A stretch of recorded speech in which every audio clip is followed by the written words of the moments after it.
ពេលយើងកំចៃយកមកធ្វើដើមរកស៊ីវាមានប្រយោជន៍ហើយវាល្អជាងពីមុនខ្ញុំអាចបង្រៀនមុខរបររត់តែធំជាងមុននិយាយទៅគឺជាតកែខ្លួនឯងយើងសប្បាយចិត្តជាងមុន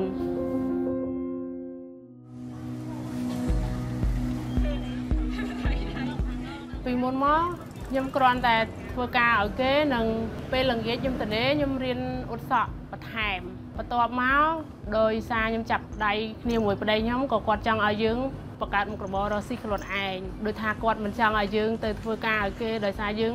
អត់មានពេលមើលថែកូនពេលអញ្ចឹងខ្ញុំក៏សម្រេចចិត្តថាឈប់ធ្វើការឲ្យគេបើកមុខរបរខ្លួនឯងពេលខ្ញុំមកដល់នៅហ្នឹងខ្ញុំបើកទាំង3អាជីវកម្មហ្នឹងដោយសារតាពីមុនឡើយខ្ញុំទៅលក់នៅបំពេញដែរតែដូចថាសម័យកូវីដអញ្ចឹងណាយើងក៏មកនៅស្រុកមកមើលឃើញនៅរោងចក្រនៅស្រុកក៏មើលទៅតំណងថាយើងអាចរកស៊ីបានអាចនៅផ្ទះមើលថែទាំងកូនបានទាំងរកស៊ីអញ្ចឹងខ្ញុំក៏សម្រេចចិត្តពីអ្នកប្តីប្រពន្ធទៅដាក់ពាក្យកម្ចីដើម្បីបង្កើតមុខរបររកស៊ី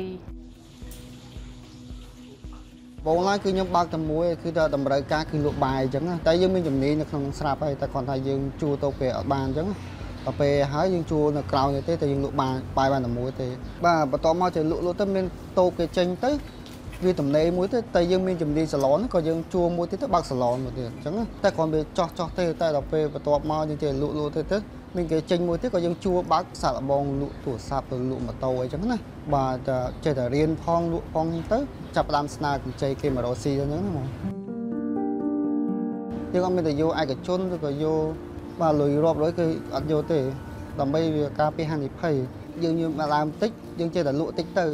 សំនេះដាក់នោះសំនេះដាក់នោះទៅក៏បង្កើតពីយូរទៅវាចេះរីកទេណាកម្ចីផ្លូវការហ្នឹងគឺប្រយោជន៍ច្រើនបាទទីមួយយើងខ្វះដើមរកស៊ីគឺយើងអាចទៅខ្ចីប្រកបបានអញ្ចឹងណាបាទហើយមួយទៀតគឺការប្រាក់ក៏វាសមរម្យដែរវាខុសពីឯកជនឬខុសពីលុយរាប់ឬខ្ចីអីផ្សេងហ្នឹងហើយការកម្ចីហ្នឹងទីមួយចេះបើសិនជាយើងខ្វះខាតតម្រូវការអីផ្សេងយើងស្នើគាត់នៅតែឲ្យអញ្ចឹងឥឡូវឧទាហរណ៍យើងចេញរកស៊ីអញ្ចឹងកាលមុនយើងស្នើតែ2000ទៅ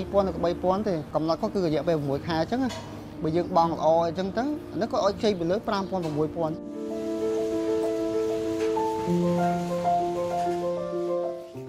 ងៃខ្ញុំរកអតិថិជនបាន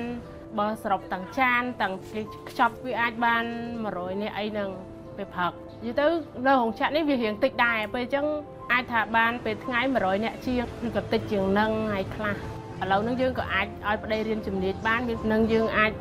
ឲ្យកូនទៅរៀនសាលាល្អមកដល់ពេលនេះជីវភាពខ្ញុំគឺវាប្រសើរជាងមុនឆ្ងាយហើយកាលមុនយើងធ្លាប់ធ្វើការឲ្យគេពេលបើតែបើកមួយខែមកវាអស់មួយខែថាយើងអត់ជាប់បំណុលគេទេបាទហើយក៏យើងអត់តន់សល់អីដែរតែពេលយើងចេញរកស៊ីយើងចៃលុយគេវាបែរទៅជាសល់វិញហើយជីវភាពយើងក៏វារស់ស្រួលជាងមុនដែរយើងគឺថាយើងចង់ហូបអីឆ្ងាញ់ឬក៏ហូបអីច្រើនក៏វាដែរយើងចង់ដើរលេងឬក៏ទិញអីហ្នឹងក៏វាខុសពីអ្នកធ្វើការអញ្ចឹងថ្ងៃអនាគតខ្ញុំចង់ពង្រីកឲ្យវាធំយ៉ាងនេះអញ្ចឹងបាទហើយឲ្យវារឹងមាំយ៉ាងនេះបើតេតទៅនឹងអ្នកកាន់លុយមីក្រូសាហ្នឹងគឺទៅតែចេះបែងចែកឲ្យច្បាស់លាស់អញ្ចឹងទីមួយបែងចែកទៅលើបំណុលតែយើងចាប់ពាក់អីគេខ្លះហើយយើងបើសិនជាយើងមានបំណុលហើយយើងក៏មិនគួរយកបំណុលថ្មីយើងមកដាក់ថែមទៅលើដែរក៏ប៉ុន្តែបើយើងយកបំណុលថ្មីយើងមកដាក់ហ្នឹងវារីកចម្រើនដល់យើងអាហ្នឹងក៏យើងអាចស្គាល់ល្អម្យ៉ាងដែរ